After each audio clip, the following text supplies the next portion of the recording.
Okay, welcome back to part 2. So this is where we left off in the last lecture. I'm going to click on this back arrow here to return to the main menu. And just before we progress further, I want to just give you a couple of tips about copywriting. Okay, this isn't a copywriting course, but it's an appropriate time just to talk about some very basic copywriting skills that will keep you in good stead going forward. So what I've done here is I've written some very basic text. As I said, come and visit our store, explore our fantastic collection of dog products. Now there's a little bit more to that than just the basic text. That main title is the attention grabbing thing. Okay, that's what you do with copywriting. Your title should really grab the customer's attention. So come and visit our store. That's very straightforward. I know it's not the best, but it's very straightforward and very precise to the point. Then the subtitle goes into a little bit more detail. It draws the person in, right? So we got explore our fantastic collection of dog products. So now I'm taking them a little bit further on my journey. And then below that, by default, you can see here, I've got a button, shop all. Now I'm going to change that in a minute. We'll see that, but that is effectively a call to action.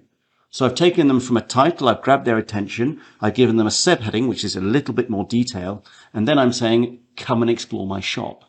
So with that in mind, let's actually change that shop all button and associate it with a page so that if somebody were to click on it, they would start to see our products. I know we don't have any products yet, but we will have fairly soon. So I hope you can see at least how copywriting at the most basic level works. That little tip will really help you going forward.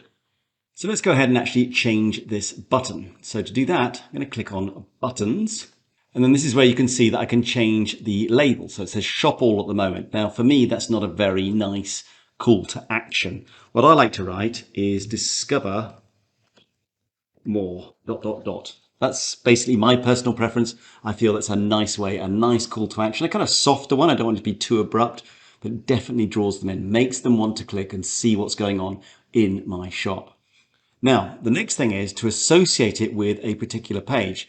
By default, in fact, Shopify's already done that for us, but you can see here, first button link, all products. If I click on this, then I get the opportunity, if I wanted to associate it with anything. Okay, I could send it to one of our pages, our terms and conditions page. That would be really weird, but I could. Okay, but what I really want to do at the moment is just send it to all products, and that's fine. Okay, so for the moment, I can leave this exactly as is. So let's keep everything nice and tidy. Click on save, come out of here. And then just because I like to just see what's actually going on in the store in the real world. So let's just refresh this page as ever. And there we see it. Okay, come and visit our store, explore our fantastic collection of dog products, and then the discover more button. Okay, it's all going on.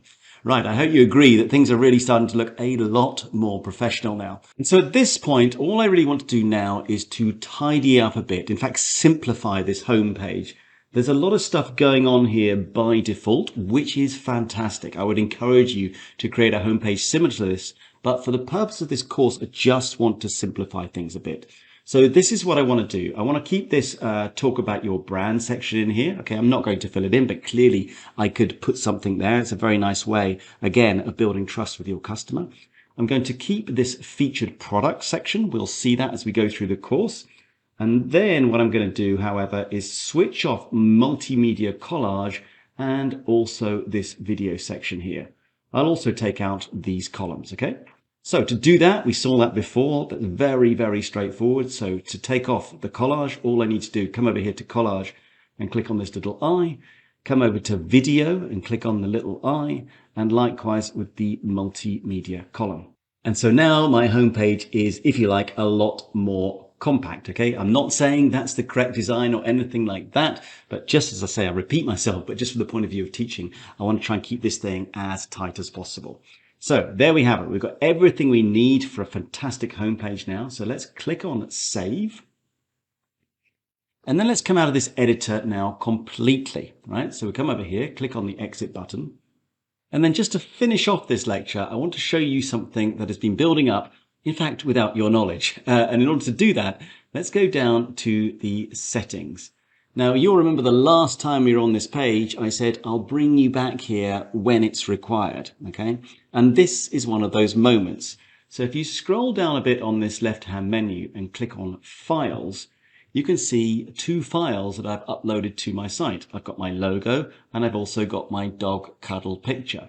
And so in this section, any files that you upload, any images, whatever it might be that you upload to your site, they're all going to be here. So you can manage all of that in the future very, very easily.